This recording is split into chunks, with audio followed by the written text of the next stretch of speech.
This is the Hidden Killers Podcast with Tony Bruschi. Welcome back to our dramatic reading of Chad Daybell's love letters to Lori Vallow. We pick up where we left off.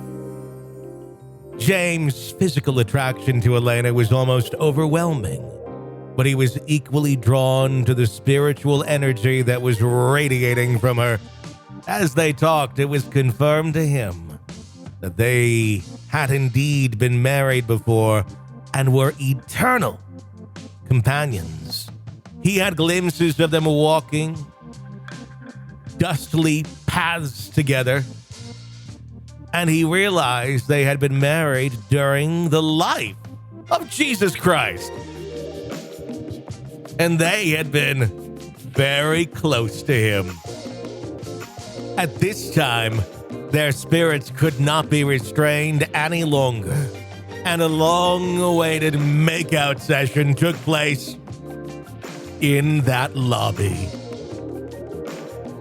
This was manifest in the mortal world to James and Elana through the scientific phenomena known as loin fire. Yes, you heard that right. Loin fire. The scientific phenomenon. Look it up. As they talked, James had a burning desire to make love to her, but he wasn't sure she felt the same way. But they could not stay away from each other. One time, she was sitting in a couch near his table, and he took his seat on a chair about 5 feet from her. She began to squirm and covered her body with her hands. She asked him, "What are you doing?" He wasn't aware of what she meant. All he knew was that if Bruce Porter hadn't been giving them an evil eye, a child would have been conceived on that couch. Who Bruce Porter is, I don't know. Bruce Porter. Damn. The erotic tension continued through the afternoon. James could only think of her. His desire for her was indescribable. Thankfully, she had worn 16 layers of clothing to survive the 80-degree weather. So he was not fully aware that she truly had the body of a goddess. Her dimensions were exactly what he'd always fantasized about, but that revelation would have to wait a month. As the night concluded, James needed to take his empty boxes to his car. With Elena's help, he had sold more books at a show than he ever had before. She helped him carry the boxes to the car, and then he could not resist the desire to hug her. He made an awkward attempt that was way too brief because their friends were bringing more boxes. In that short embrace, though, he knew he had found the woman he had searched for his entire life.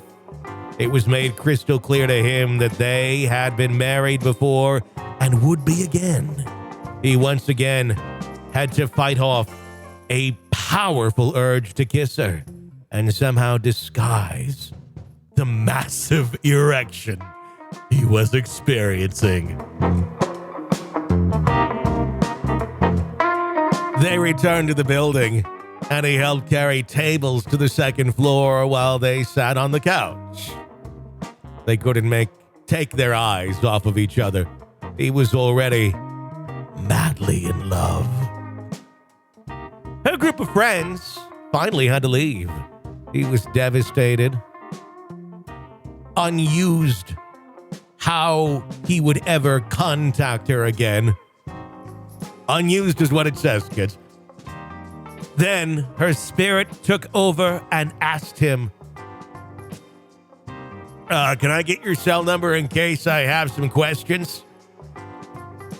They exchanged numbers, and they gave each other a hug goodbye.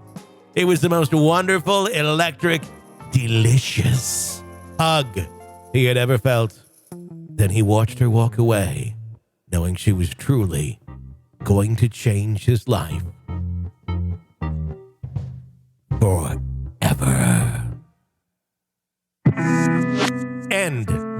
of Chapter 1.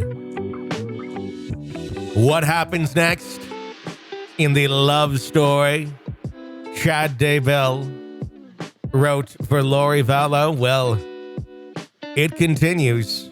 Press subscribe so you don't miss a moment of it as we get closer and closer to Chapter 2. It's coming up for you right here. My name is Tony Bruschi. Stay with us.